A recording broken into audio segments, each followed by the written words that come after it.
Hi යාළුවනේ අනිතින් අද මම ඔයාලට ගාවා ලස්සන කතාවක් අරගෙන ඉතින් ඊට කලින් ඔයා මගේ channel එක තාමත් subscribe කරලා නැත්නම් ඉක්මනටම subscribe කරලා bell icon එකත් all කරලා like එකකුත් දාගෙනම අපි යමු.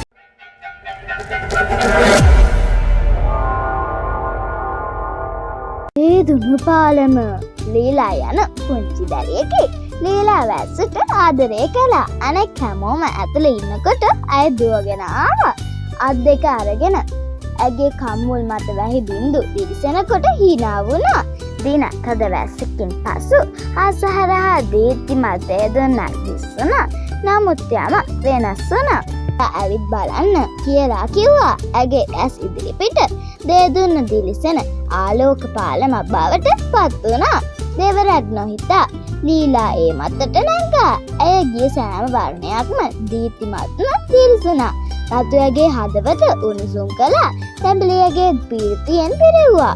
කහ ඇගේ සිනහව ඇති කළා. ඇය පාලමේ මුද්‍රට ළඟා වුණා. බලාකුළු වලට ඉහළින් සැඟවුණු ලෝකයක් ඇය දුටුවා.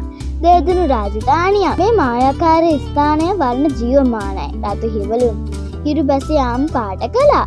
නිල් කුරුල්ලන් ගංගා වර්ණ වලින් පුරවනවා. කොළ පැහැති ගස් සුලන් සංගීතයට නටුවා. නමුත් කරදර පැමිණෙන්න තිබුණා. සියලු වර්ණ සමතුලිතව තබාගත් ඉන්ඩිගෝ ගඟ මැකී යමින් තිබුණා. එය නොමැතිව ලෝකය අලු පැහැයට හැරෙනවා. ලීලාට කරුණාවන්ත දෙදුණු ආරක්ෂක වූ අතර ඊරා මුණ ගැසුණා. ඔහු කිව්වා පිරිසිදු හදවතක් ඇති කෙනෙකුට පමණයි ගඟ යථාර්ථයට පත් කළ හැකි. ඔබ අපට උදව් කරනවද? ලීලා නිර්වේතව හිස නැවුණා. ඔවුන් එක්ව භූමි හතෙන් වර්ණ ස්පීත්කව එකතු කළා. රතු ගිනිදැල්, තැඹිලි පළතුරු, කහ පැති, කොළ පැහැති කොළ, නිල් කටු, ඉන්ඩිගෝ ගල් සහ දම් පැහැති තරු. ඇය ඒවා ගඟට දැමූ විට ඒ නැවත ජීවියට දිලිසුණා. දෙදුණු පාලම වෙන කවදාටත් වඩා ශක්තිමත්ව දිලිසුණා. ඊරා සිනාසුණා. ඔබ ආලෝකයේ වර්ණ බේරාගත්තා. ලීලා ඇය පාලමෙන් පහළට ආපසු යන විට දෙදුන්නු දැසනම හිරුට නැගී ගියා. ලීලා ඉහළට බැලූ විට ඇය කවදාවත් දැක්ක නැති දීප්තිමත් වර්ණ වලින් පිරි ඇති අහස දුටුවා.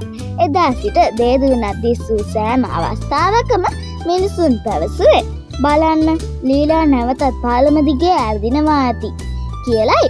එහෙනම් ඉතින් අදට මගේ කතාව ඉවරයි. අද කතාව කොහොමද කියලා ඔයා මට කමෙන්ට් එකකුත් දාගෙන යන්නකෝ. බයි.